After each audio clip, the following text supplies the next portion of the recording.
Uh, Very good morning, everyone. Welcome to Indian Cytogastroenterology Masterclass. This is a 30th masterclass in series, and this is the sixth masterclass on multimodality treatment of gastrointestinal and hepatobiliary tumors.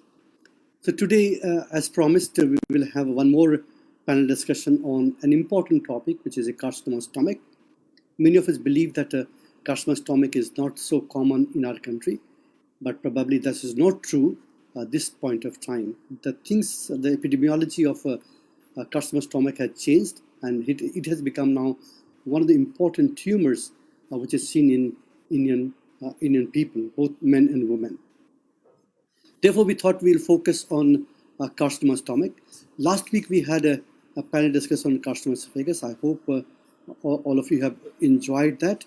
Now we move to carcinoma stomach, and this panel discussion will be moderated by Dr. Mohan Das Mallat, who all we know so well that he is a senior consultant in Department of Digestive Diseases at Tata Medical Center in Kolkata, and he's one of the best known person in GI fraternity as an oncologist.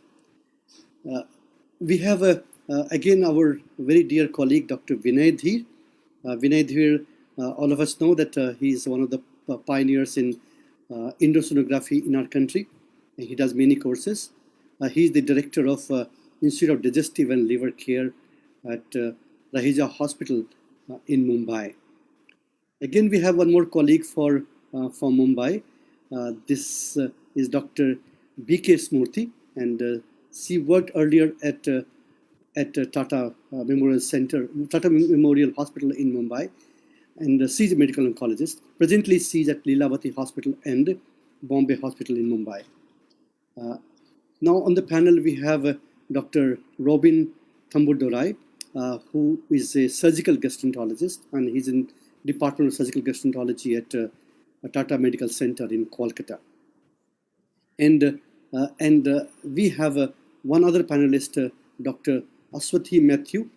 She is a radiation oncologist, and presently she works at Apollo Proton Cancer Center in Chennai. So with this panel discussion, we hope that we have an interesting panel discussion on carcinoma stomach. And as we know, that the purpose of this masterclass is to define an algorithm in the mind of ours that if you get a patient with carcinoma stomach, how do I approach? So we will not go into depth of everything, but we'll try and draw an algorithm that how do you approach these patients. With this, let me invite Dr. Vivek Saraswat, the president of Indian Cytogastroenterology, to speak to you and welcome you. Thank you, Dr. Govind. Good morning to all the viewers and participants. It's a great pleasure to welcome all of you once again to the 30th edition of the ISG Masterclass and our ongoing series of panel discussions on GI oncology topics that Dr. Govind has already alluded to. As we all know, GI cancer is something that gastroenterologists see and is a major part of their practice, but we see it only in segments, in chunks. We see them generally at the beginning when people present and at the time a diagnosis is made, and we may see them when at some point endoscopic palliation or endoscopic interventions are called for. But there's much more to the management of GI cancers, and this is a rapidly evolving field. It's clear now that multimodality therapy and team management is the way to deal with people suffering from GI cancers.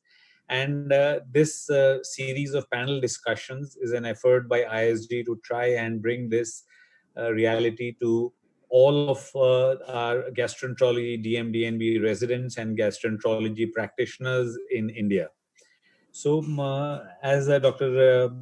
Govind has just told you, gastric cancer, stomach carcinoma is generally being considered to be not a very common or malignancy. We generally talk about gallbladder cancer, esophageal cancer is very common, and liver cancer is now catching up in a big way.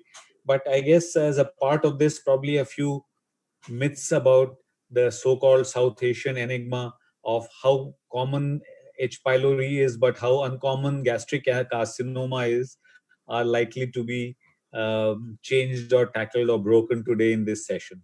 So we look forward to a very interesting panel discussion.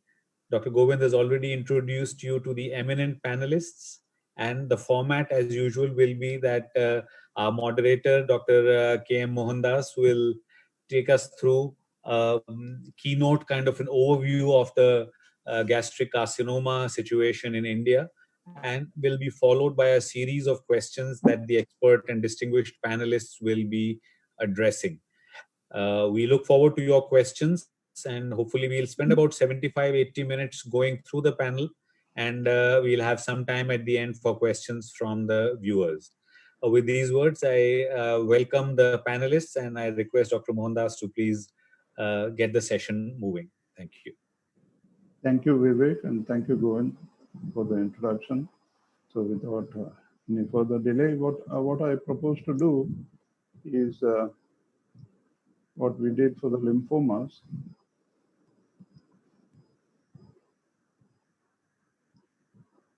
We have a short presentation and then raise important questions.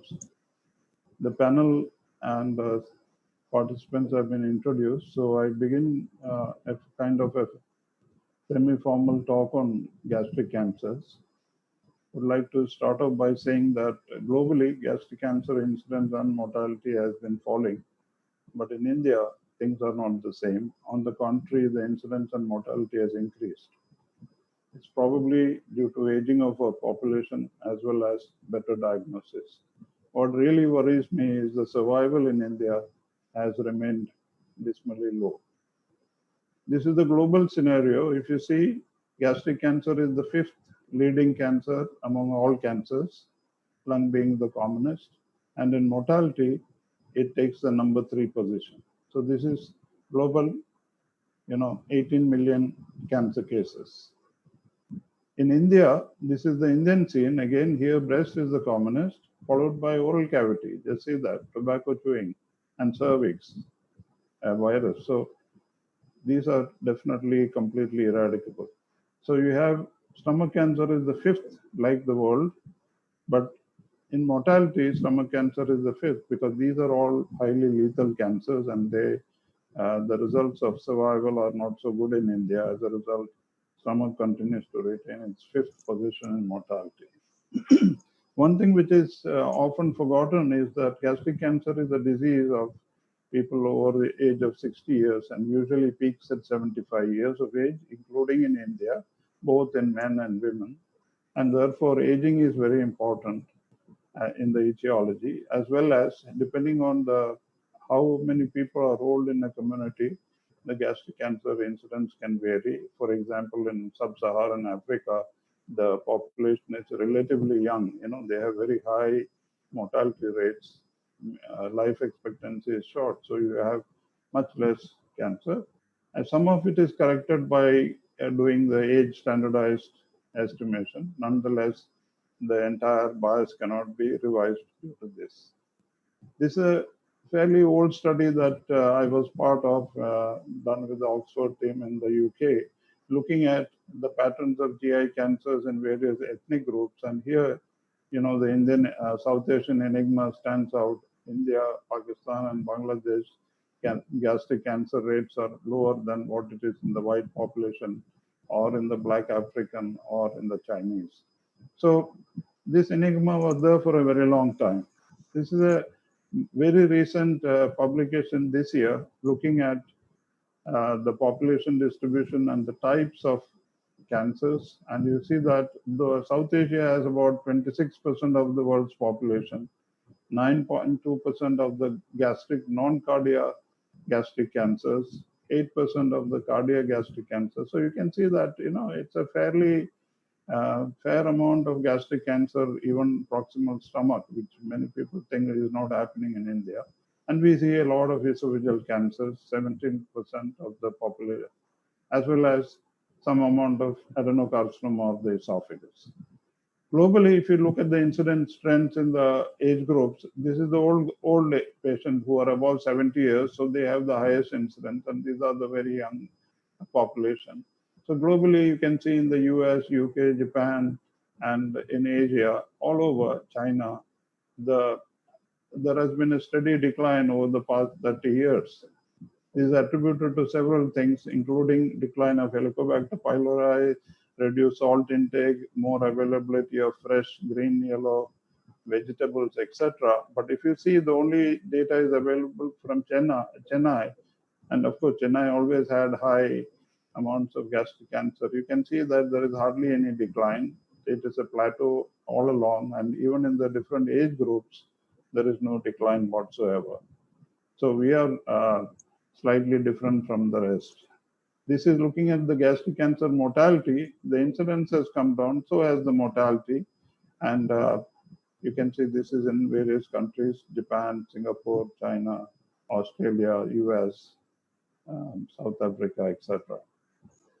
So if one were to look at the India's global, national kind of aggregate data, we don't have a national cancer registry. So aggregate data are created in the GloboCan by some kind of adjustment for rural and urban and age and so on. So 10 years different, 2008 to 2018, you can say gastric cancer rates have shot up much more now. And the crude rate as well as the age adjusted incidence rate has gone up, which means that it is not just the aging of the population which has led to this increase. And so we have now 5% of all cancers. We have 1.1 million cancers in India. 5% of that is because of gastric cancer, which is the leading GI cancer in India. What really bothers me is this. Over the long period, the Concord studies look at population-based survival, not hospital-based. Hospital, there's a lot of selection bias. In population, India's 5-year survival has remained single-digit in the past 20 years. You can see Israel or Japan, where 60% of the gastric cancer patients survive 5 years. This is again a community-based survey which is periodically done by the National Sample Survey Unit. It's a collaborative effort by ICMR, IHMER, and the survey units of India, looking at various states. You can see if you look at death rate from gastric for lakh population, this is Mizoram, which is very high, like somewhere in Asian level, and most of less developed states it is low, and more developed states it is somewhat higher. This is in absolute numbers. If you see, this is Uttar Pradesh. You can see it has the largest number. Obviously, it has a large population. So even though the rates may be low, but in absolute numbers, they have a large number of gastric cancer deaths every year. Now, let's come to the next issue, which is the pathogenesis. 90% of gastric cancers or gastric neoplasms or adenocarcinoma that arise in the mucosa. And there are several predisposing conditions. We have hiatus hernia, GERD, Barrett's, which can cause adenocarcinoma of the cardia and the gastroesophageal junction. And then, of course, this is the big one, the Helicobacter pylori-induced chronic gastritis and atrophic gastritis, which can cause gastric adenocarcinoma, lymphomas, and even neuroendocrine tumors. You have autoimmune, which is rather rare, and following bypass surgeries, which was previously common for peptic ulcer disease, nowadays not done anymore. And then a very small proportion are due to inherited germline mutations, such as Lynch syndrome and diffuse gastric cancer syndrome, etc. So if you look at the main culprit, it is you have Helicobacter pylori, which is the agent, and then you have the environment, which includes smoking, high salt, preserved foods, low vegetable, fresh fruit, vegetable, etc., and some genetic factors all acting together. So essentially, these three factors, H. pylori, genetic factors, and environment, go on to progress gastritis to intestinal metaplasia, to intraepithelial neoplasm, to gastric cancer. And along this process, several mutations of various tumor suppressor genes and tumor promoting genes and DNA repair genes are happening, as a result of which the disease is progressing. And it takes several decades. Usually the infection happens in childhood, and you saw that advanced gastric cancers happen after 60 years of age. There are excellent guidelines published this year in gastroenterology, three leading ones, and I would strongly recommend that all of you read these guidelines and these technical reviews.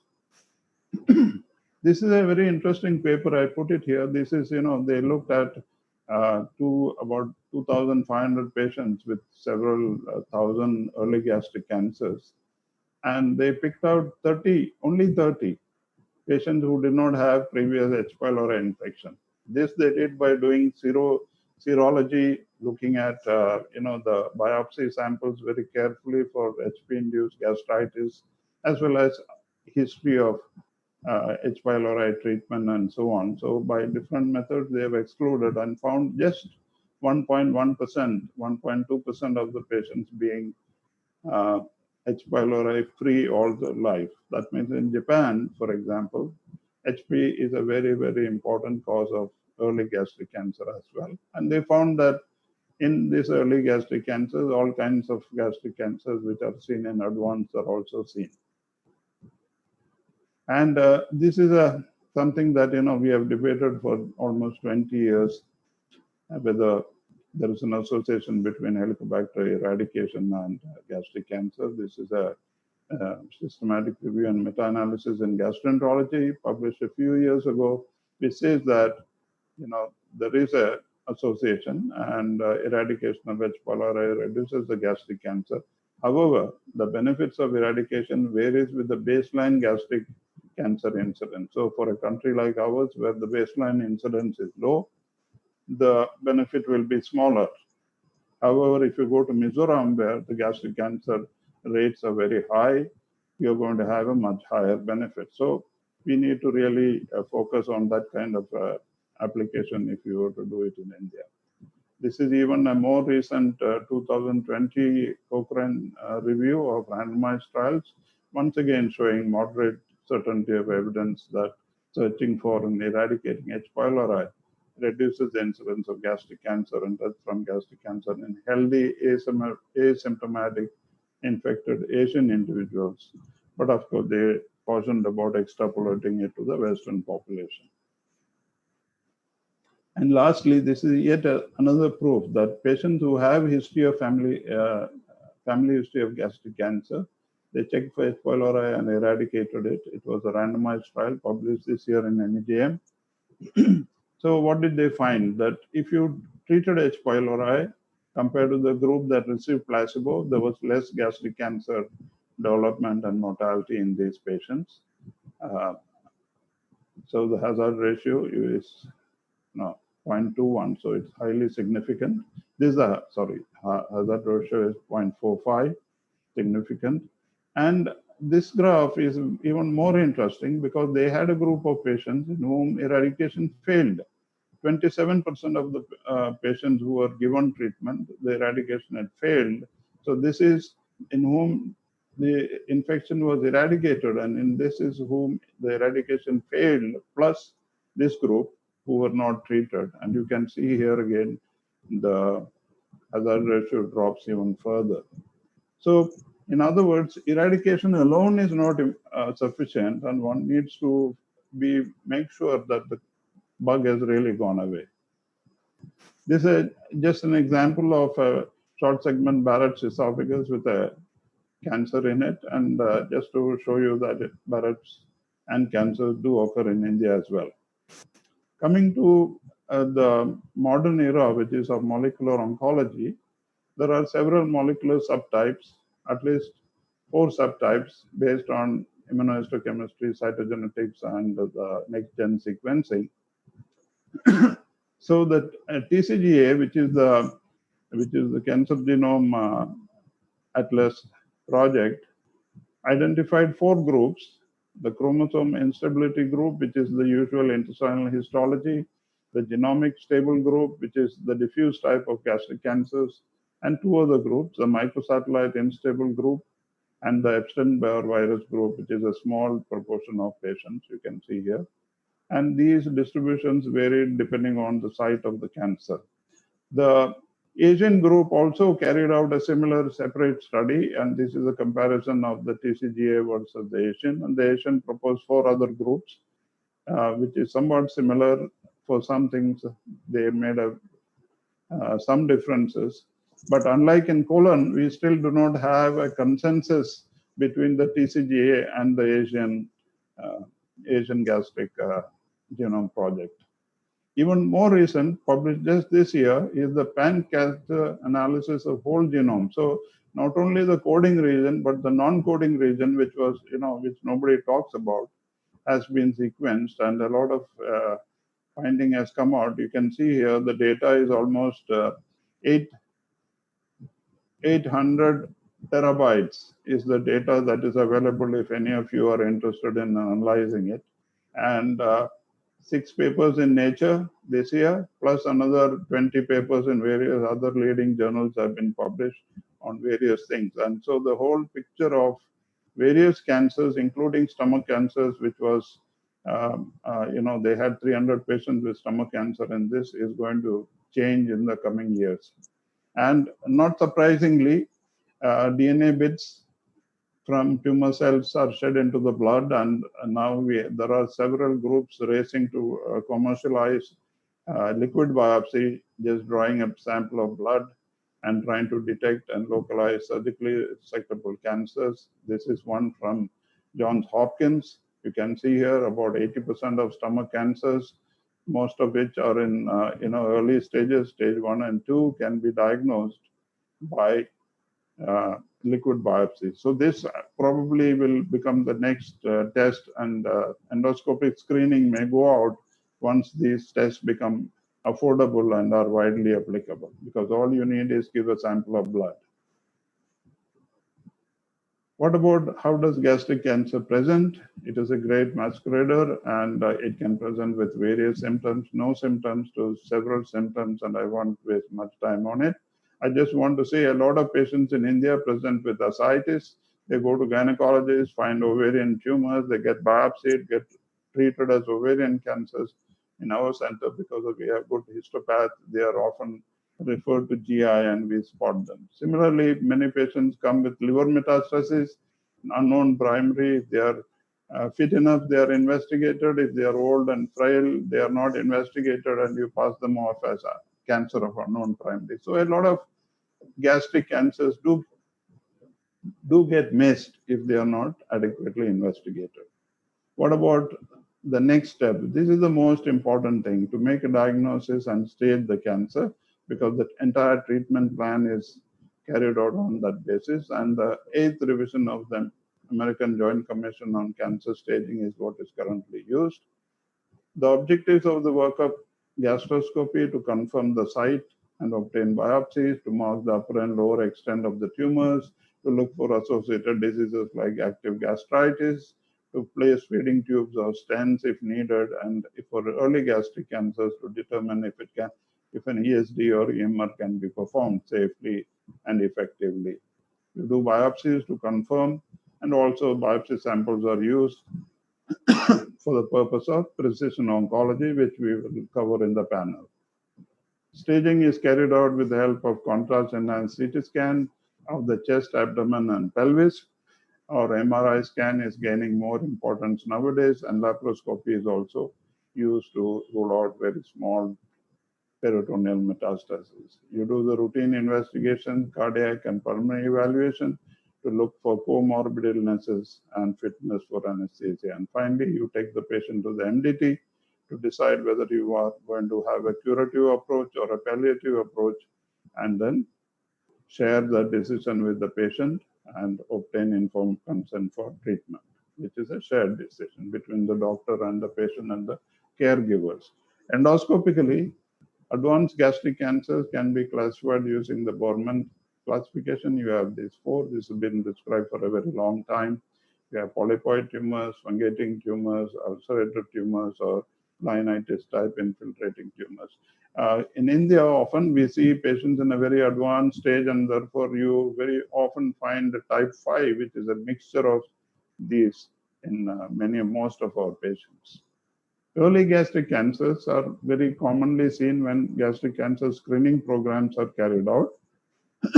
And the Japanese classification has been modified during the Paris meeting, and it's called the Paris classification. So you have type 1, which is protruder type, type 2, which is flat type, and type 3, which is the ulcerated type. And these are again subdivided.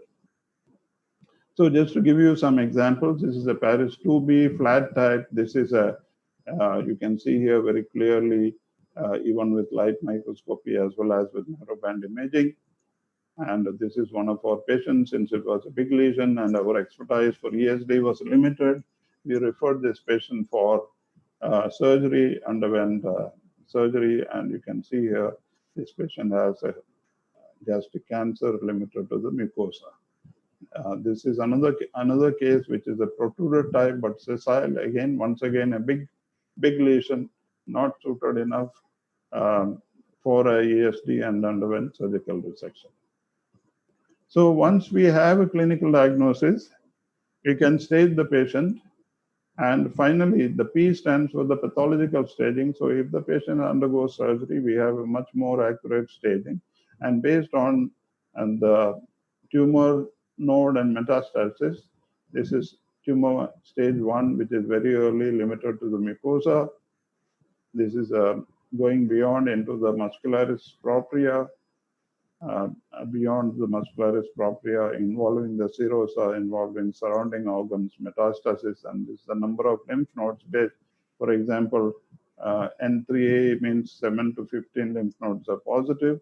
So based on this, the AJCC 8th edition classifies them into groups, and the survival in these groups vary depending on the stage.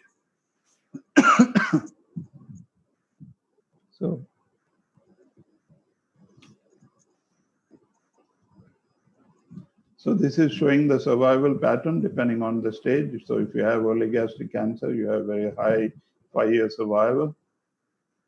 So something like, the Child-Pugh score for cirrhosis of the liver. Next, having staged the patient is taken to the MDT. Gastric cancers are broadly grouped as early resectable and non-resectable.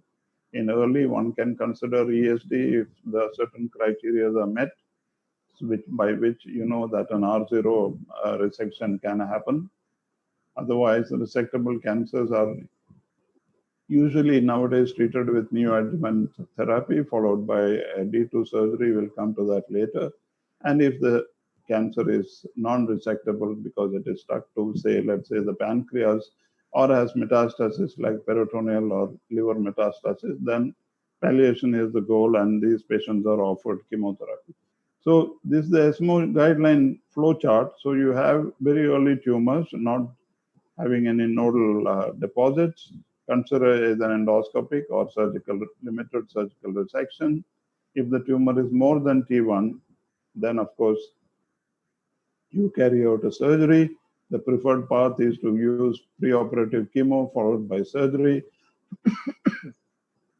In some patients who have bleeding or obstruction, you may do surgery first and follow it with adjuvant chemotherapy or adjuvant chemoradiotherapy, depending on what kind of lymph nodal clearance has been achieved. And for the palliative, one can offer palliative treatment. There are basic differences in the approach in Japan, Korea, and Taiwan, China, where these countries where the gastric cancer rates are extremely high as compared to, let's say, Europe or America. And even here, because of the screening programs, a lot of the cancers are diagnosed early, and therefore they do not use neoadjuvant therapy. They take up patients for surgery. And if the surgery shows the disease to be more advanced, patients are given post-operative chemotherapy. This is a flowchart from the Korean recommendations for performing ESD. If the lesion is less than 2 centimeters and does not have an ulcer, then it is a preferred pathway for patients to undergo. If the lesion is bigger, or there is an ulcer, or the tumor is undifferentiated, but the lesion is less than 2 centimeters, one can consider ESD, and then based on the pathology finding, you may have to subject this patient to surgery. What is important while carrying out an ESD is that the tumor should be removed in toto, as shown here. This is borrowed from a book. Piecemeal removal is messing up, and then you have no idea about the margins, which are extremely important for planning future treatment. So if you have a patient and you think is suitable to ISD, send it to a center who should be able to do it properly. Coming to surgical principles, this is a long tested principle of surgical oncology, where tumor biology is the king, selection is the queen, and technical maneuvers are prince and princesses. Occasionally, the prince and princesses try to overthrow the throne, sometimes with temporary victories, usually no long-term avail, and they almost fail to overcome the powerful forces of the king and the queen. So biology has remained the king for most GI cancers. And what do you mean by biology? Depending on the mutations and the etiology, some cancers grow very fast and metastasize and kill the patient. Some are extremely slow growing and they do not kill the patient, but the patient, because of old age, dies of other diseases.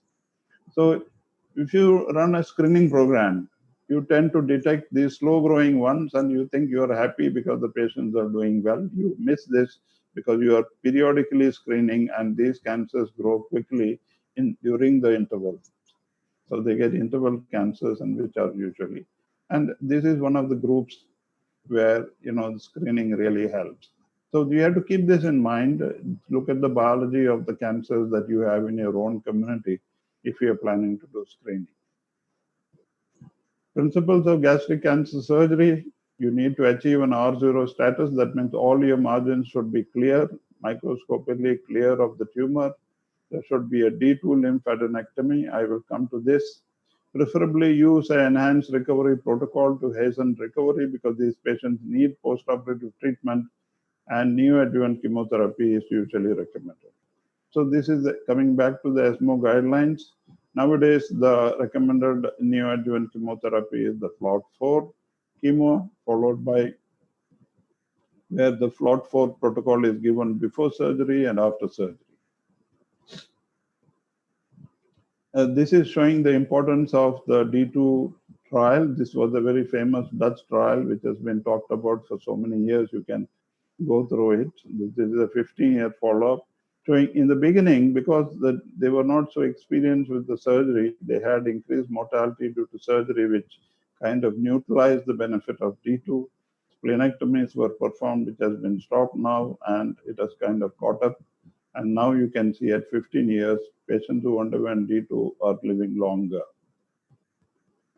So in D2 surgery, some extra nodes are removed. The ones shown here in pink are removed, which for want of time, I will skip through. So this is a new technique that has come in the management. A lot of gastric cancers have peritoneal involvement, serosal involvement, and this is a very early results from MD Anderson, a phase 2 trial of cytoreductive surgery and HIPEC. There's a protocol, and they found that in patients with metastatic cancers, the 1, 2, and 3 year survivals were 90, 50, and 28%. So a proper randomized trial is now underway to incorporate this. What about the neoadjuvant and adjuvant treatments? Because surgery alone has not improved survival, neoadjuvant therapies are now preferred. And there's a whole lot of trials that have happened in the last 25 years, which is one, stepwise has improved. But the major 2 trials, one is called the Cunningham's UK trial, which used ECF 3 cycles before and 3 cycles after the MAGIC protocol, showed improvement of 5-year survival from 23 to 36%. And now the new FLOT regimen, which is currently the hot favorite, has gone up from 36 to 45%. So there has been incremental improvement, and you can say that in last 20 years, 5-year survival has improved from 23% to 45%. Suppose the patient undergoes surgery upfront because of bleeding, obstruction, etc., then one can give post-operative adjuvant therapy to high-risk patients, and that this is a classic adjuvant trial. The patients who received adjuvant therapy did far better than those who did not receive adjuvant. You can see this is in Korea, where they are very aggressive in detection and in lymphadenectomy. 15% improvement in survival at 3 years. So this is just two examples of a flawed patient. This is a tumor there at the T junction. You can see that. And after three cycles of flawed, this patient's NG tube came out and we had to do it. But you can see the whole tumor has necrosed and it's just reduced to a jelly-like substance. This is another patient who underwent resection, and you can see there is no tumor found in the resected specimen with neoadjuvant chemotherapy. So some of the problems is because gastric cancer is a old person's disease. You see here functional status, poor functional status, patients have low survival, comorbidities, multiple comorbidities, low survival, poor nutrition, low survival. So these are some of the things that a gastroenterologist should look at. Impact of post-operative complication. This is where the ERAS protocol comes. You want to minimize complications. Patients who have complications after surgery do worse than those who do not have. And this is again delay of adjuvant therapy after surgery. If there is a delay, then again there is a reduced survival. So you want patients to recover quickly after surgery and continue with the therapy and finish it. Coming to palliative treatments, there is a general tendency that if patient has metastasis, you write him off and tell him nothing much can be done. That is not true. Now we have several different treatments that are coming up. So putting a stent for all patients with advanced disease is not the only option. One should consider sending them off for various chemotherapies. And over the years, from 4 months of best supportive care to triple drug combinations, you have up to 14 months of improved survival. The importance of these treatments are that if it is locally unresectable, you can sometimes shrink and obtain a resection in some of them. And if it is metastatic, you can improve the survival. And this is the algorithm that is used for first line, second line, and now even third line chemotherapy for metastatic gastric cancer. Just last couple of slides. Gastroenterologists can do a lot in helping these patients maintain their nutrition. So this is a tumor here. You can see it's missing. The air is missing here, and the wire has been passed, and a nasojejunal tube has been put over the wire to feed the patient, make the patient go through the neoadjuvant therapy and get surgery. PPIs, which are very popular with gastroenterologists, they interact with many drugs. And this is one trial called Logic, where 10 centers from India had also participated. And it was shown that patients who took PPIs during their chemotherapy actually did worse because the PPIs interfered with the metabolism but unfortunately this information came 5 years after the trial was finished. So what all can a gastroenterologist do for gastric cancer? They should make a diagnosis, provide site, subsite of cancer. They provide tissue for subtype and subtype and help in staging, particularly in locally advanced and EUS for very early gastric cancer. They obtain a proper medication history, PPIs, folic acids, B12, all these are all important.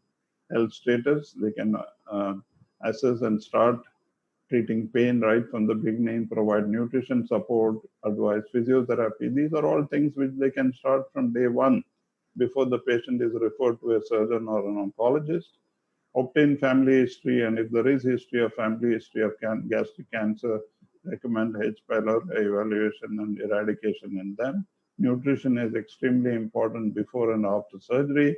supportive care throughout the patient's treatment pathway, help and complete the patient complete the treatment, tell them good things, don't tell them that you have advanced disease, nothing can be done.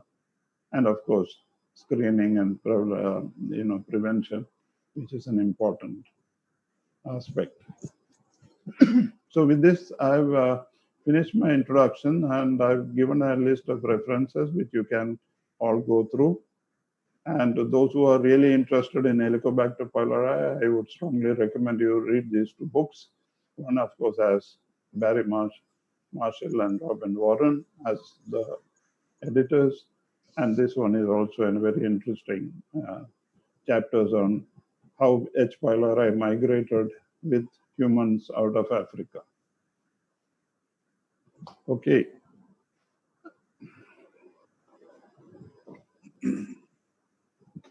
Can we now have the panel format? So we have the panel. The panel is already introduced. Our own Vinay, who is well known to all of you. As Smriti joined? Yes, I'm here. Okay, thank you, Smriti. I couldn't see your thing. And then we have Dr. Matthew from Chennai, Robin from Calcutta. So we have Mumbai, Chennai, Calcutta covered in this panel.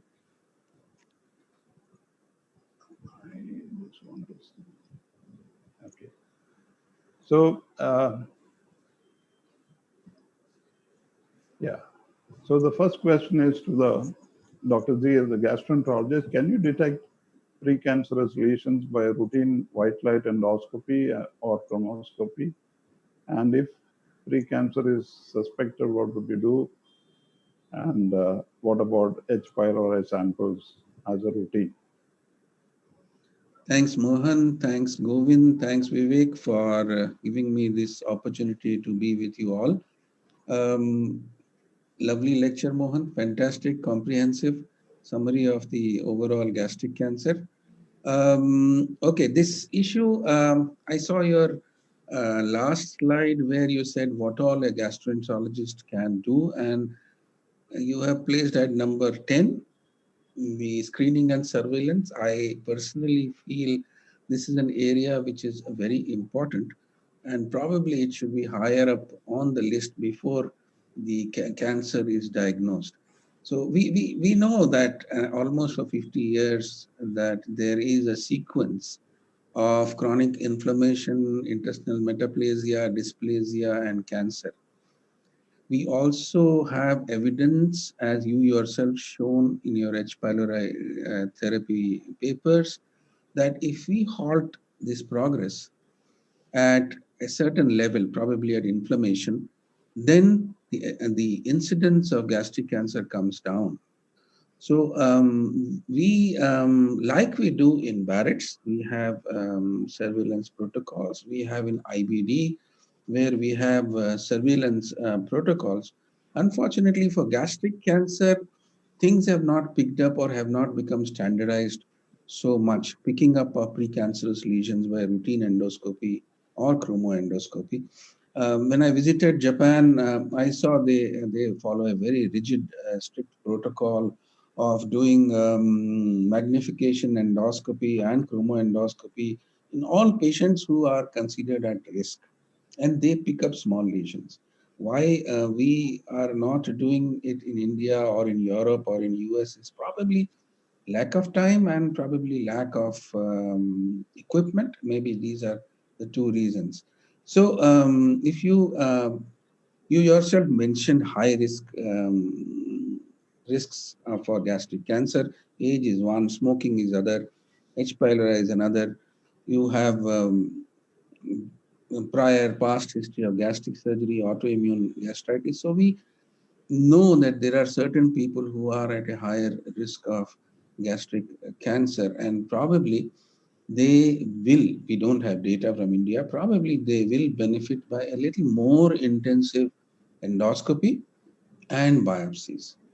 So we have some biochemical markers like pepsinogen 1 and 2 ratio, which can also tell us that this is a high risk person. Once you have this and categorize certain patients here, I think you need to spend some more time, use white light endoscopy, and probably NBI.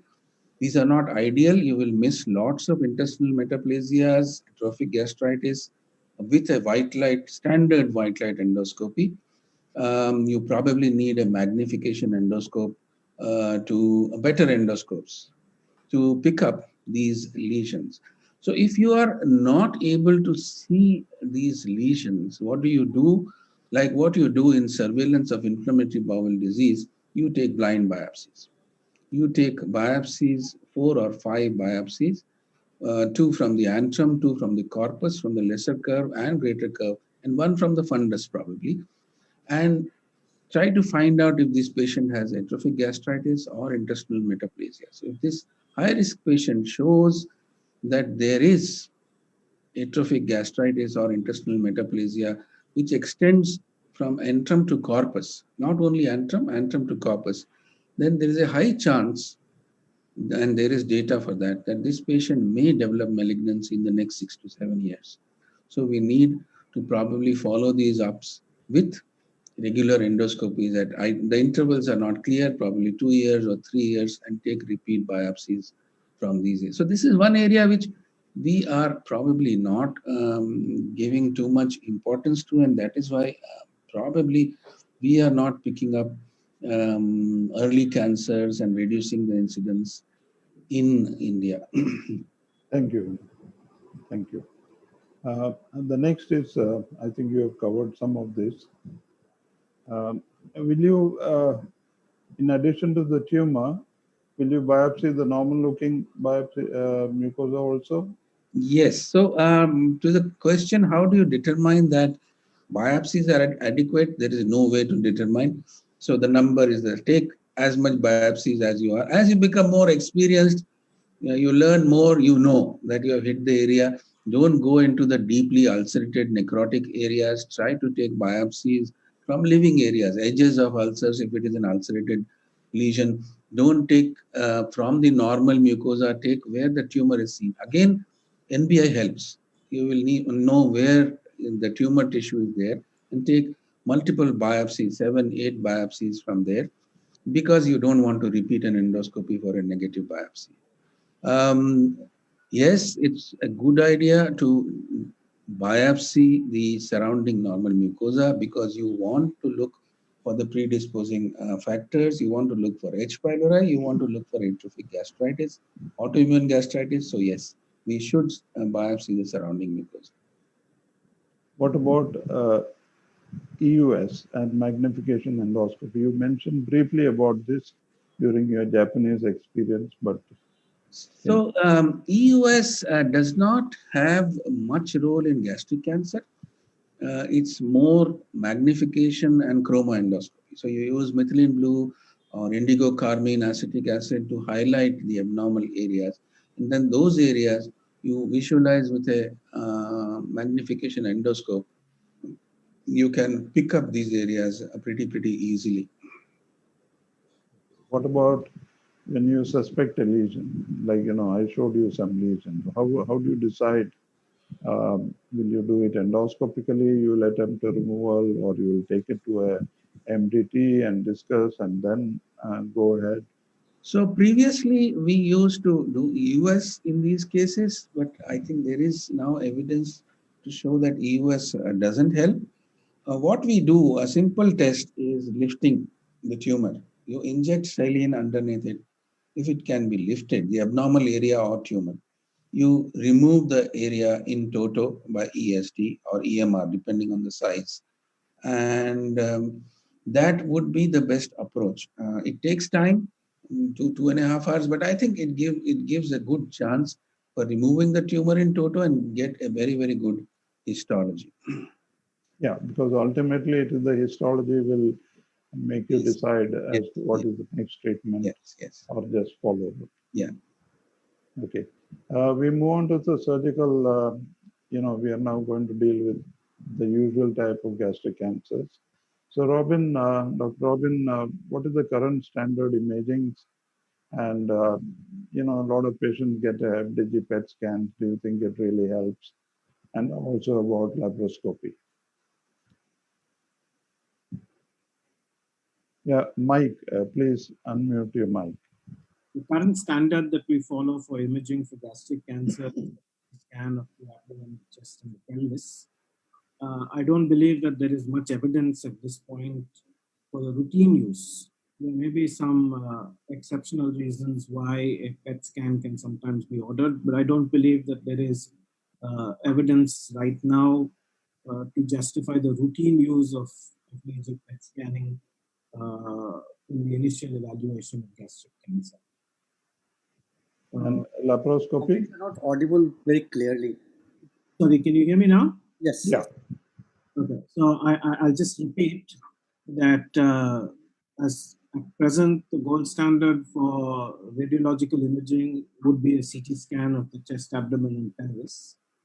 There probably isn't adequate evidence right now to justify the use of FDG PET as an initial staging modality. The role of laparoscopy, I think, is fairly clearly defined.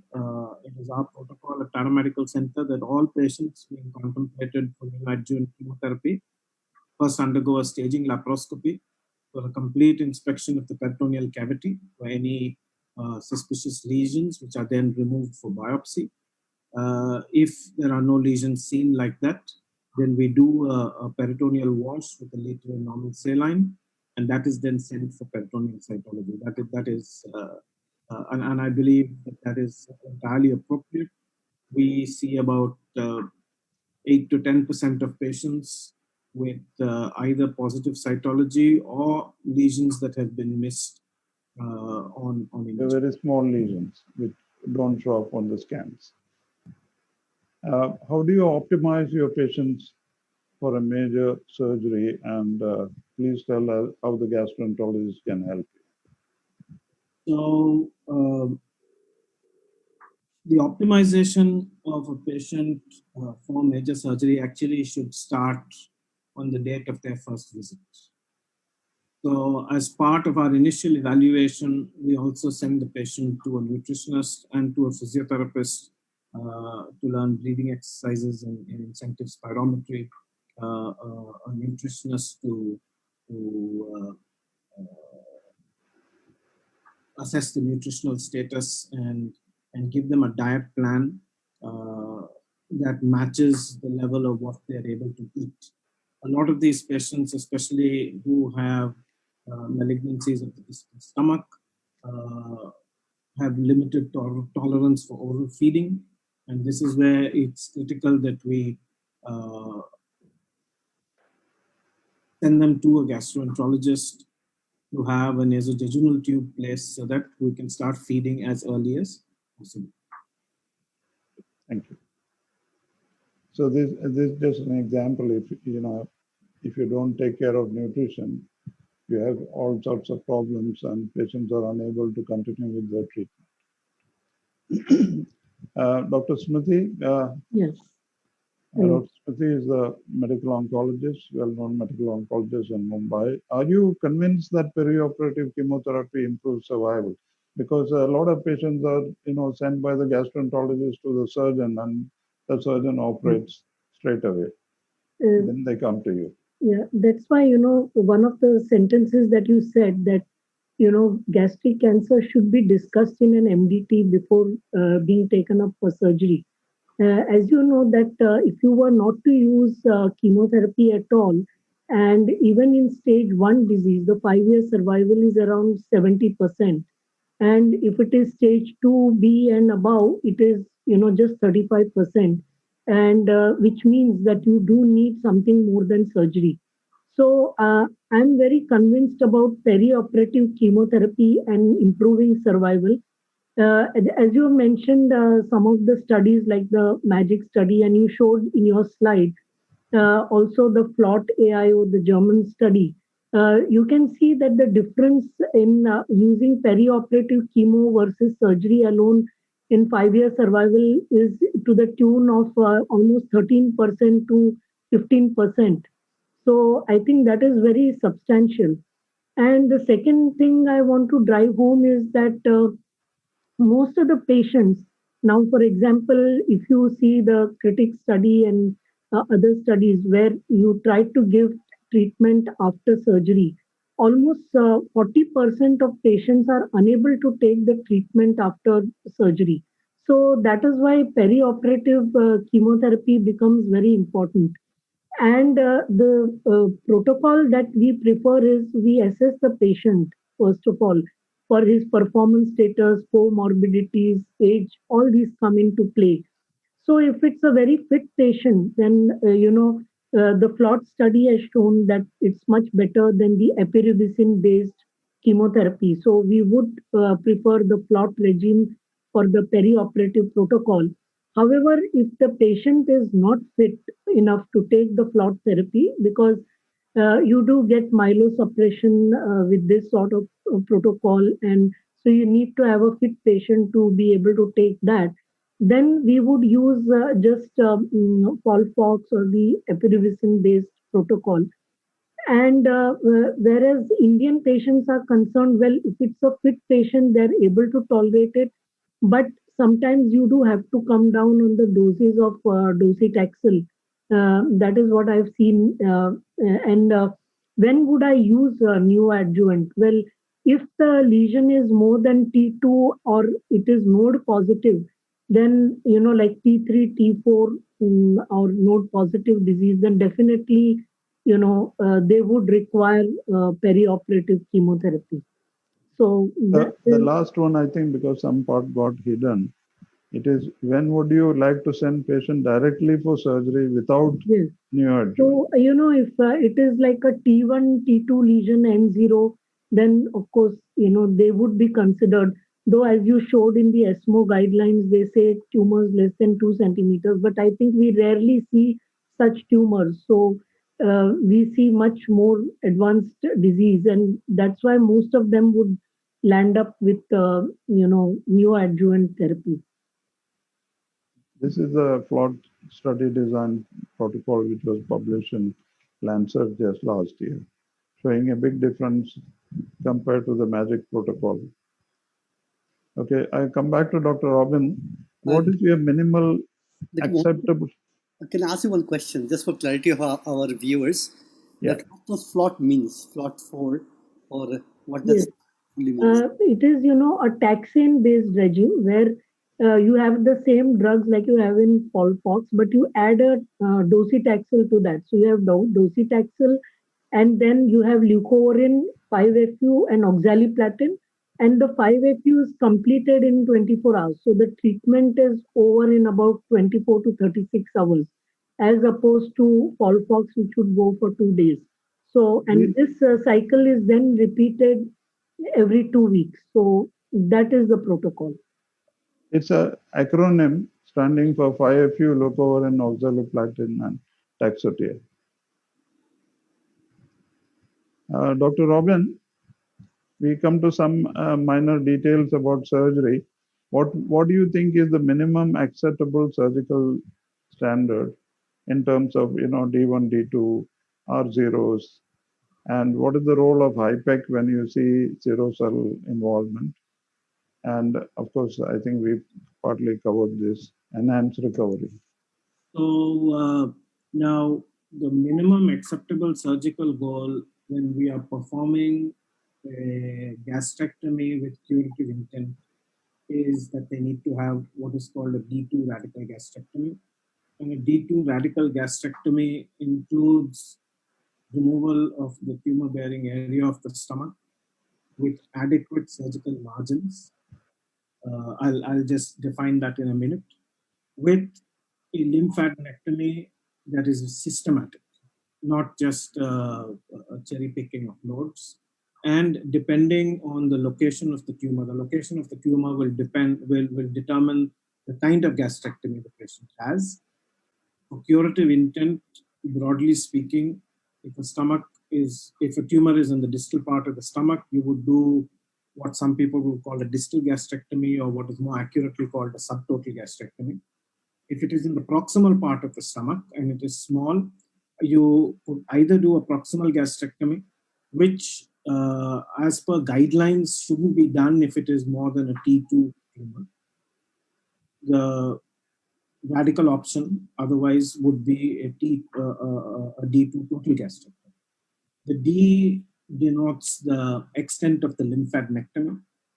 A D1 gastrectomy just includes the perigastric nodes, whereas a D2 gastrectomy involves, in the case of a subtotal gastrectomy, it involves a complete clearance of the left side of the hepatic ligament. It involves removal of all nodes along the hepatic artery proper, the common hepatic artery, the left gastric artery, the celiac artery nodes, and nodes going up to the proximal part of the splenic artery. In case you do a total gastrectomy, you also need to take out the nodes going right up to the distal part of the splenic artery and, if possible, even the splenic hilum and the left gastroepithelial nodes, the paracardial nodes. So this is the only acceptable kind of resection for a curative intent operation. Now, coming to the role of HIPEC. Now, HIPEC or hypothermic intraperitoneal chemotherapy is an evolving specialty for a kind of operation for patients with peritoneal disease from intra-abdominal cancers. In the case of gastric cancer is probably the most recent entrant into the peritoneal surface oncology scene. At present, the evidence exists only to offer HIPEC as a curative option for patients with what we call limited peritoneal disease. We have a way of quantifying the extent of peritoneal disease by means of a score devised by Dr. Studebaker called the peritoneal carcinomatosis index. The peritoneal carcinomatosis index is calculated by dividing the abdomen into 13 quadrants and a score of 0 to 3 in each quadrant, giving you a minimum score of 0, which is no peritoneal disease, and a maximum score of 39. So at present, we offer HIPEC in gastric cancer only to people who have limited peritoneal disease with a peritoneal carcinomatosis index of less than 8. At Tata Medical Center, we have started offering this option to a few patients now. We've successfully offered this option to about 7 or 8 patients, and we will see how they're doing. But so far, it's all been pretty good. I'll just say one thing more about the ERAS. Now, ERAS, Enhanced Recovery from Anesthesia or Surgery, is a protocol that exists to improve surgical outcomes. And there are multiple components to this, to having an ERAS program. And as we discussed earlier, a lot of that actually starts way before the operation. If you want a patient to be to have the lowest risk for getting a post-operative pneumonia, that only comes with him being able to expectorate after the operation, to perform incentive spirometry, and to do his breathing exercises. This is something that has to be taught to the patient before surgery is ever contemplated. That's the only way that he will be able to do it adequately after the operation. The other thing is the avoidance of unnecessary tubes. As a matter of routine, we no longer place nasogastric tubes for decompression after any gastric cancer surgery. The only tube that is placed is a nasojejunal tube, and to carry out the next part of the ERAS protocol, which is early feeding. So early feeding commences on the first post-operative day, the day after the operation, and we try to achieve full target feeding by about the second or third day. So these, I believe, are very important in making sure that patients recover adequately from surgery. There is one more thing in the ERAS protocol, which we all need to take with a pinch of caution, and that is to employ minimally invasive techniques. The problem with minimally invasive techniques, although they're good, the data about whether they can be universally practiced to deliver the same surgical result in terms of lymphadenectomy is still not very clear. But the use of minimally invasive techniques also helps patients recover faster from immunoglobulin. Thank you. Dr. Matthew, when would you recommend radiotherapy in the management of gastric cancer? Once upon a time, radiotherapy was a very popular way of giving post-operative adjuvant chemoradiation was, when I was a fellow, that is what McDonald trial was just out. And we started doing it and we burnt our hands with a lot of patients. So would you elaborate on that? And also, there is a lot of evidence that if a D2 surgery is not done, then radiotherapy is a way of salvaging those patients. So can you comment on that as well? Yes, sir. Thank you for the question. So the McDonald's trial, which came out in 2001, did show that there was a benefit to adding chemoradiation adjuvantly, but some of the critiques of that trial definitely was the quality of the surgery. And a majority of the surgeries in that trial were not a D2 resections. In fact, the majority were D0s and D1s. And so at this point of time, in a D2 surgery, we would not recommend radiation as an adjuvant treatment. Regarding the indications for radiation in gastric cancer, there are two things that I would want to point out. One is in the case of G-junction tumors, so tumors of the cardia and tumors type 3 Sievert tumors. The evidence for radiation in this basically comes from the CROSS trial, which is a randomized multicentric trial, which definitively proved the advantage of offering preoperative chemoradiation in these tumors with a significant overall survival benefit in the adenocarcinoma subgroup as well, which is relevant when we're talking about gastric carcinomas. So as per this, yes, you should offer preoperative chemoradiation in this subgroup of patients. But for the next indication, most of the indications in proper stomach tumors or gastric cancers would be in the post-operative setting. And in that setting, if you have a D2 resection with adequate number of nodes sampled, as Dr. Robin said, in a systematic manner, if you have a good yield of lymph nodes, then the benefit of radiation is not as much as previously believed. In patients who have had less than a D2 surgery, we come to the McDonald's trial. So if they've not had preoperative chemotherapy and they have a less than a D2 surgery, then yes, in that group of patients, it is still worthwhile to offer adjuvant chemoradiation, because those are the group of patients who actually went into the McDonald's trial, and that trial did show a significant survival benefit, even on the updated overall survival benefit at 10 years. So around 27 versus 36%.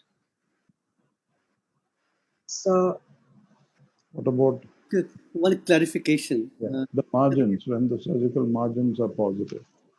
So the evidence for this is much less robust in that there are no prospective randomized trials looking at surgical margin positive, because this subgroup was actually excluded in all these major trials, the McDonald's, the ARTIST, the critics, all of them did not include patients who had an R1 resection.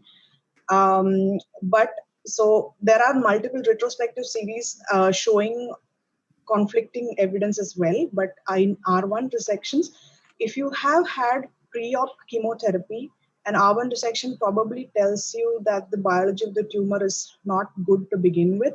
And in that case, offering a local treatment like radiation I would probably err on the side of not offering it. However, if the patient has not had preoperative chemotherapy and has gone for an upfront surgery, then probably the benefit of offering radiation to control locoregional disease would be more. Dr. Mohandas, can I ask one question here? And just for clarity again for all our viewers, what do you mean by D1 resection, D2 resection? Because the terms are not very well versed. Dr. Robin had mentioned about it. I think I'll just take that on. So a D1 resection. The Japanese have done a really great job in defining all these terms, and they have defined lymph node stations in the abdomen for gastric cancer, starting from station 1, which is the right paracardial node, station 2, which is the left paracardial node. So like that, they have defined stations from 1. In the context of gastric cancer, we will go with 1 to 12. Okay. So these nodes are basically along both of the crura. So you have the right paracardial, the left paracardial. You have nodes along the short gastric arteries, along the left gastric gastroepithelic artery, the right gastroepithelic artery, suprapyloric, infrapyloric. So a D1 gastrectomy is when you just remove the stomach together with the lesser and greater omentum. Okay. So just to give you a very simplified version. So the lymph nodes that would be contained in that specimen would constitute a D1 gastrectomy. But that is not an adequate radical curative operation for gastric cancer. To do a D2 gastrectomy, after removing this specimen, we need to skeletonize the common hepatic artery, the splenic artery, and remove all the nodes along those arteries. So when you add those nodes to this specimen, that would be called a D2 gastrectomy. Basically, if I may just add, it the extent of surgery will determine the type of failure. So if you do a good lymph nodal clearance, the local failures will be reduced, and you will only be ending up with the systemic failures, that means distant metastasis. On the other hand, if you do a D1 or a less surgery, there is a lot of local failure, and that is where the radiotherapy comes into play, because when you give radiation, you can see that patients who received radiation did far better. So that's exactly what we have discussed. And Dr. Mohandas, can I ask the radiotherapist one question? The thing is that sometimes you're given perioperative chemo, but on dissection, a lot of lymph nodes are positive, say 4 or more lymph nodes, or the response has not been very adequate. So, do you agree that radiation is not going to change the biology of the disease? So, even these patients should not receive post-op chemoradiation? Yes, ma'am. I think the critics trial quite adequately addressed that question, because they looked at the addition of post-operative chemoradiation to a patient who has already received preoperative chemotherapy and then undergone a D1 plus resection. So even in those patients, they did not find a benefit with addition of chemoradiation post-operatively. So yes, if you have had perioperative chemotherapy and if you've had an adequate lymph node resection, I don't think that radiation has much of a role to play in that situation. So I completely agree with you. The only problem with critics trial was almost 30 to 40% patients did not receive their post-operative therapies. So that is why now they're going to do the study where the randomization will be done after surgery, so that those patients who are going to receive the treatment will be randomized. We are getting deep into oncology. Yeah. Please remember the gastroenterologists are the audience. Okay. So let's move on. So the next question is for you. What is the role of adjuvant therapy in patients who undergo upfront surgery?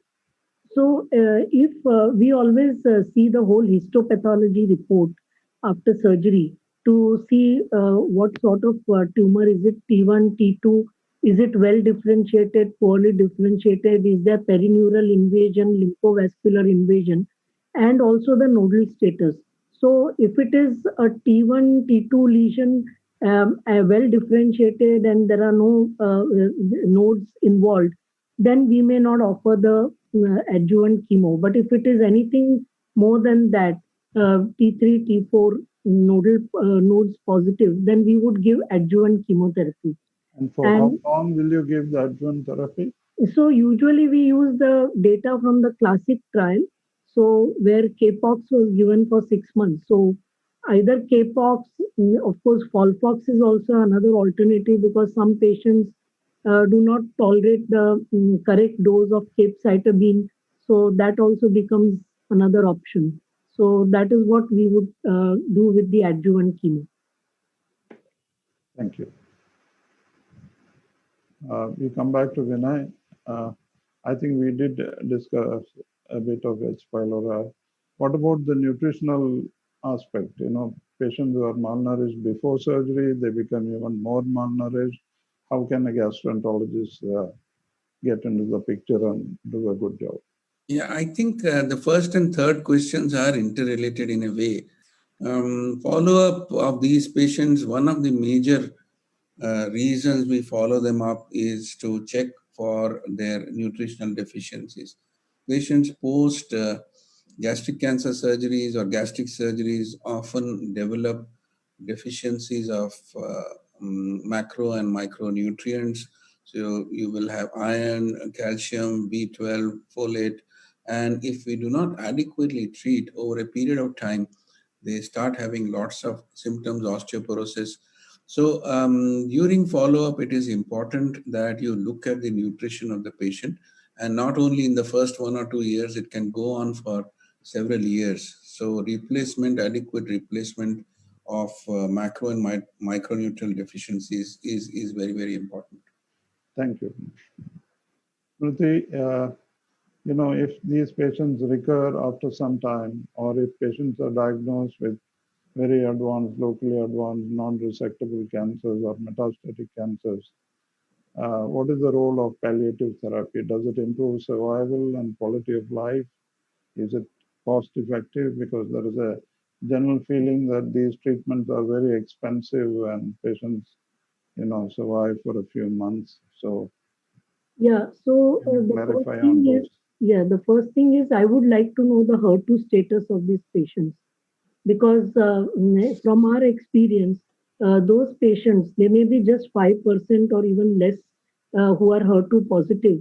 When you add the trastuzumab to the chemotherapy, the responses are much better and they are more sustained. And we've had patients even with very limited met going on to surgery and then surviving for a long period of time when they are HER2 positive. But whereas the other patients are concerned, then it is really dependent on the performance status. So if the performance status is extremely poor, we may even avoid giving them chemo. But otherwise, as you have shown in this slide, that you can offer them a survival of almost 10 to 12 months with the chemotherapy that we have, like Folfox, or we give the two drug regime rather than a triplet regime like FLOT. And then, of course, you have second line and third line therapies. So, with the result that you can extend the survival sometimes even to 15 months or so. And you have immunotherapy also now coming in the later lines. So, you have multiple lines of treatment in fit patients. Thank you. Dr. Robin, a quick last question. Does palliative resection or bypass have any role in locally advanced or metastatic gastric cancers? Slightly controversial in terms of many surgeons would feel differently. I think there was the Regatta trial that showed that there was no survival benefit or advantage to doing palliative resection. And so I think what the best way to answer that question would be to ask the question why the resection is being done. So obviously there is absolutely no value in doing a resection if you think that that's somehow going to improve the patient's survival. That's not going to happen. So under very limited circumstances where a patient has a sequelae of gastric cancer that is not amenable to any other form of treatment, in terms of if the patient is completely obstructed and there is no way to put a feeding tube or a stent, then and the tumor is locally resectable, then there may be some value to doing a palliative resection. Similarly, if a patient is bleeding and there is no other way, for a lot of patients with metastatic gastric cancer who have the tumor in the proximal stomach, we have found in our experience some value in adding chemostatic radiation to the mix. But in distal gastric tumors, it's often quite difficult to stop the bleeding. So in these very limited areas, there may be some relevance to doing a bypass or a palliative resection. But other than that, no, not really. Thank you. Vinay, to you as well, the last question is regarding palliation. You know, you are an expert now on EUS guided gastrojejunostomies, and it is what do you think is the future of this? How good is it compared to stenting? So I think I'll put two pictures of your own cases, one of course from your current place and one from old TMH. This is a distal stent relieving gastric outlet obstruction. This is a endoscopic EUS guided gastrojejunostomy. How do you see the future?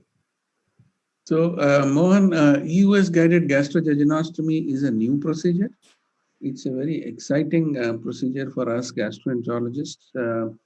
Technically, it is not very difficult, and the functional results that we see are far superior to what we see with enteral stents. So, of course, these are early days, but what we have seen in the limited data that we have is that we can place the stent in more than 90% of patients. The procedure is about half an hour, is done under propofol. The patient gets discharged the very next day on full diet. And so, by way of palliation, it's an excellent technique.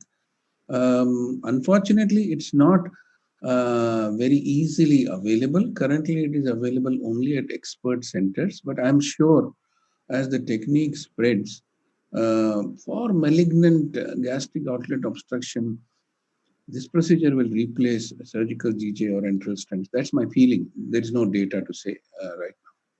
See, one of the real problem with advanced gastric cancer is, you know, the infiltrative component that causes gastroparesis. And so no matter you create a lumen, the pump, the stomach doesn't pump. And as a result, the patient's quality of life, you know, the feeding problems persist. And then we end up putting feeding tubes to actually feed from outside. So what about this procedure? So, yes, that is very true for enteral stents. We have seen many patients in whom we have successfully placed enteral stents, but the patients don't take anything much because the stomach is not working well.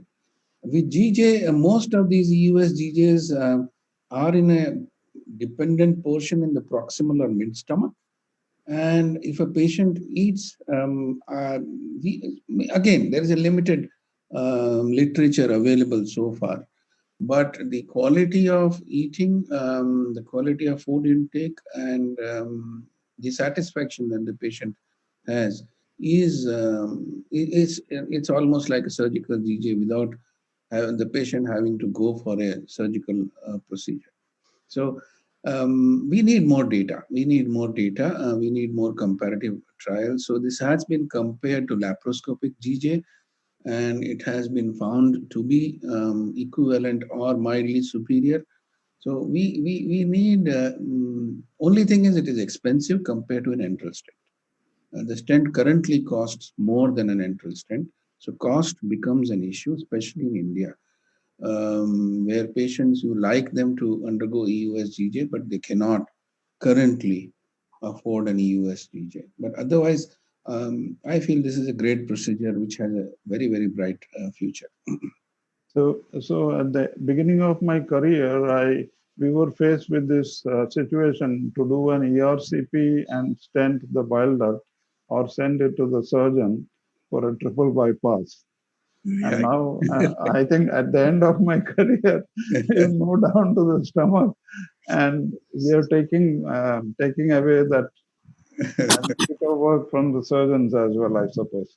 I wish you luck with your future studies on this. And I want to conclude with this map, which shows how humans migrated out of Africa in waves. And during each of those waves, they carried Helicobacter pylori with them, which also underwent mutation just as the humans the race changed in different parts, although we all have common ancestry. Yeah, we have questions from the audience. Okay, I think maybe we can stop sharing the screen, Professor Mohandas.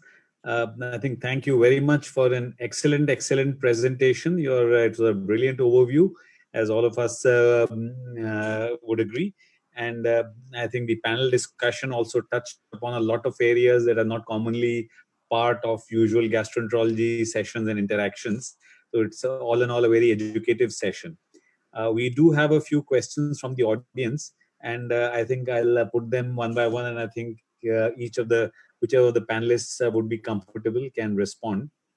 The first question is from Dr. Sudhanshu Patwari from Ahmedabad, who wants to know that now with the extensive, rampant is the word he uses, of metronidazole and antibiotics for H. pylori, do you think that has had any effect on prevalence of gastric cancer? I think we are all talking about how there's inappropriate or extensive use of these antimicrobials. What do you think? Whether rampant use of metronidazole has reduced gastric cancer in India? Antimicrobials, and I mean, a lot of H. pylori therapies are being used. I think you did make the point that you're concerned with complete eradication, not Yes. just with Yeah. on and off So treatment. that was in Korea, where there is no antibiotic abuse, and you can see in that country that almost 30% of patients failed eradication, and failed eradication in a very big trial that got published in NEJ. So the hard facts in real life is probably we'll miss 50% eradication if we use one of the kits that are commercially sold in our country. And further, I want to add a point out here that, as Dr. Patwari rightly said, that the discriminant use of metronidazole and other antibiotics has not done any good to us. In fact, might have done any bad to us. Because if you look at, in particular, H. pylori, 70% of strains of H. pylori are resistant to metronidazole. So one should not ever use metronidazole-based regimen for eradication for H. pylori in our country. This is one. Number two, even clarithromycin, almost 15 or 17% of Indians, the pockets where they have up to 40% in Gujarat, are resistant to Metronidazole. But no, yeah, clarithromycin resistant, clarithromycin. Therefore, we need to be careful that while prescribing a therapy for H. pylori, this question must traverse our mind: that is this antibiotic worth using in this individual? Okay, so I think the other question that has come up related to H. pylori is from Dr. Utkarsh in Bombay, who wants to asks whether we should take biopsies for H. pylori and do RUT for each case of suspected gastric cancer. Would Dr. Mohandas would like to? I would take, yes, I would take, because now there is enough evidence that we need to, at least in patients where you are suspecting that it could be a gastric cancer, you should probably reduce, you should take biopsy for H. pylori and eradicate it if possible. Right. Dr. Robin, I think Dr. Dattatreya Solanki from Bombay wants to know that is it correct that that impression that gastric cancer spreads less commonly towards the duodenum and more commonly proximally? And if so, why? And if so, and how does it impact therapeutic decisions regarding surgical resections?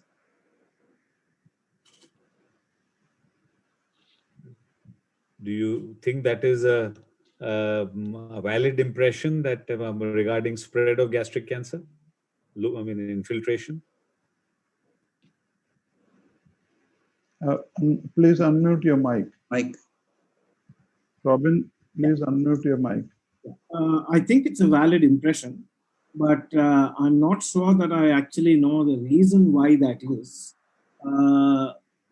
I think looking at gastric cancer in isolation is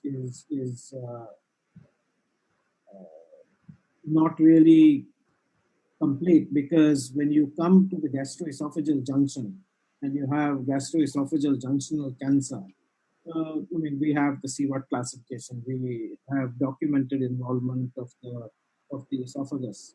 Now, on the side of the esophagus, if we find that the esophageal infiltration more than can be tackled from the stomach, then we would not do only a gastrectomy. We would actually progress on to an Ivor-Lewis esophagectomy, which is to then turn the patient around, open the chest, and bring it up. Which is why when we have tumors of the gastroesophageal junction, the first thing that we do is to assess the the esophageal hiatus, dissect the gastroesophageal junction, mobilize the esophagus, and see if we can actually get above the tumor from the abdomen. If we can't, then we need to modify what we're going to do inside the abdomen so that we can then proceed to an Ivor-Lewis esophagectomy. Duodenal involvement, in our experience at least, is not very common at all. It's extremely uncommon. I don't know if Dr. Mohandas has a reason why, but I'm not sure that I know the reason. Why? It's that's the way it is. That is what is called the biology. Yes. That remains the king, because sometimes when it is serosal, it can creep for very long distance, and it is not seen by endoscopy. Everything looks normal, but on the serosal side, the disease can creep for a long time, long distance, and you can end up with margin positive resections. And actually, I just addressed that also when we were talking about the extent of resection. Now, usually you want a 5 centimeter tumor-free margin. But I think what is more important than 5 centimeters on a number is a proper assessment of the margin. So it is our practice in almost 60% to 60 to 70% of our gastrectomies at Tata Medical Center, we always await 1,000 section histopathology review before proceeding to the reconstruction, especially for proximal gastric tumors. I think in the same breath, you could address this question from Dr. Arun in Chennai about management of linitis plastica. Is it different from other carcinoma subtypes? And I think what was just mentioned by Dr. Mohandas, and also that there can be instances of stomach cancer creeping below the mucosa, through the wall and on the serosa to quite long distances down, even into the small bowel, resulting in a paralytic ileus kind of a picture. So how common is that, and how should that be tackled? Linitis plastica and this infiltrative creeping form of cancer. So in the new era of the FLOT regimen, 92% of the patients got a R0 resection because there is a lot of shrinkage of tumors. So, and in the FLOT regimen, the shrinkage of tumors was similar irrespective of the pathology types. That means the interstitial and the diffuse. Linitis is mostly a diffuse type of disease. And the shrinkage of tumors and the survivals were similar in different types in the FLOT regimen. So that's again one of the reasons why patients should first receive neoadjuvant therapy and then undergo surgery, because their chance of getting an R0 resection will be improved considerably. You're right. I think finally Dr. Kim Waifei from Chandigarh has a few questions. One of her questions is it essential to have biopsy from non-tumorous area as well whenever you are taking tumor or biopsies in a suspected gastric cancer? And what is the experience of the panel with familial gastric cancer? So I think the biopsies we discussed a lot. One of the things is when the resection happens also, you will get a lot of normal uninvolved stomach, which has to be examined carefully for presence of H. pylori, for presence of chronic gastritis with intestinal metaplasia, and so on and so forth.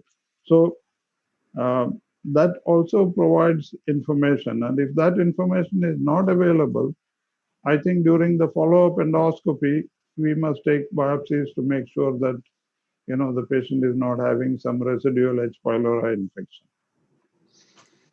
As far as the familial cancers go, I have about 30 families of HNPCC Lynch syndromes who have been following up with me for a long time.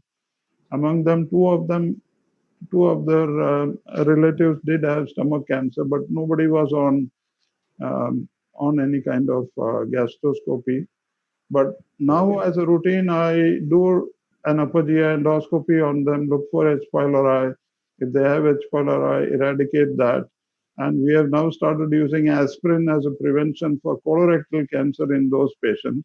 So all the more reason you want to eradicate H. pylori, because if you're putting them on aspirin, they will have an increased risk of GI bleed if they have H. pylori. Yeah, I think last two questions. Dr. Kim has another question. I think Dr. Smriti mentioned about HER2 markers and MSI, microsatellite instability markers. How important are they, and should we be doing them regularly in patients or only in selected subsets of patients?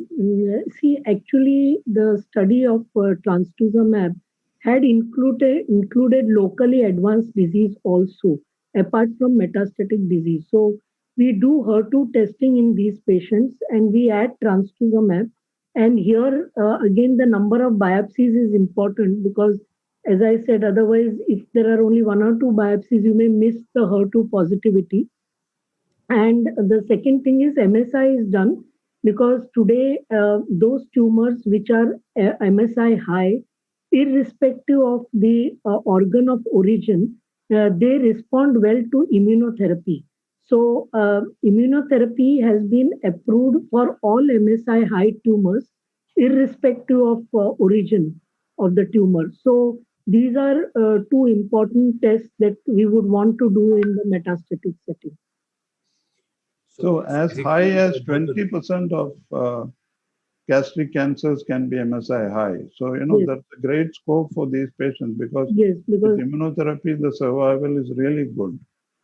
It's just that it is an expensive treatment at the moment, but in future, the prices will come down as more companies start making generics. So this should basically be done for people with advanced metastatic HER2, disease.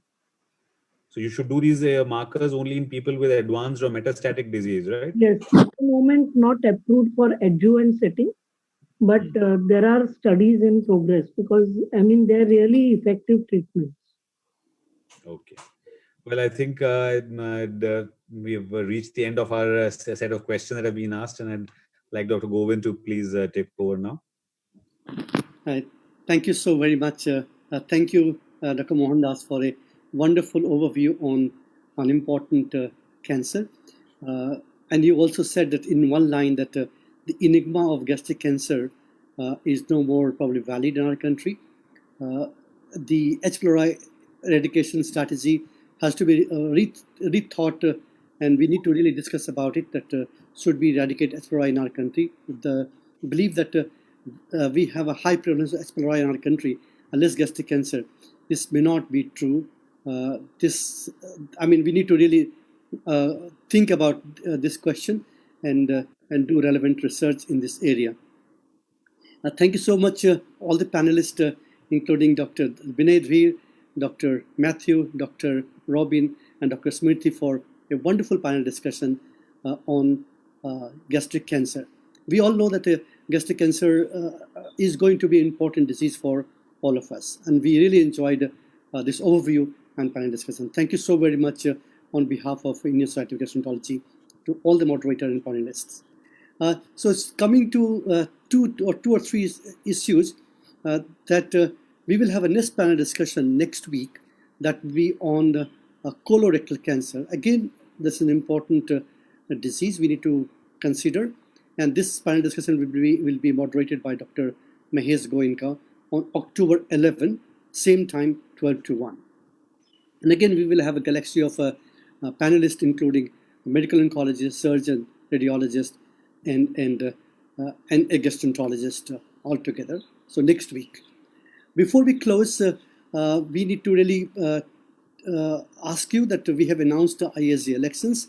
So you might send your nominations or application for different posts of ISG. You must have received this information through SMS or through emails. And we want to now thank Lupin for supporting this masterclass. Thank you so very much. Thank you, Yogita. Thank you, Dinesh, for all the technical support.